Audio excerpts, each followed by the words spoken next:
Добрый день, ребята! Мы будем учить вас говорить на чувашском языке. Моя семья. Повторяйте за нами. Будьте внимательны. Мама,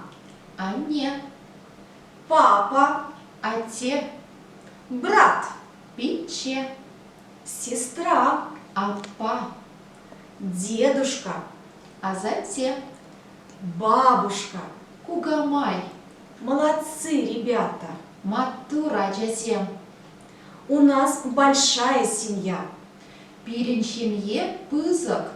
У меня есть мама. У меня есть папа.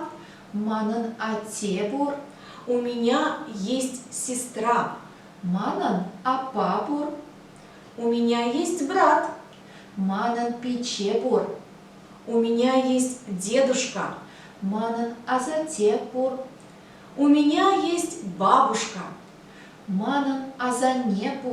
А я есть у них. Молодцы, ребята! Мы живем дружно. Ребята, послушайте, о ком это стихотворение?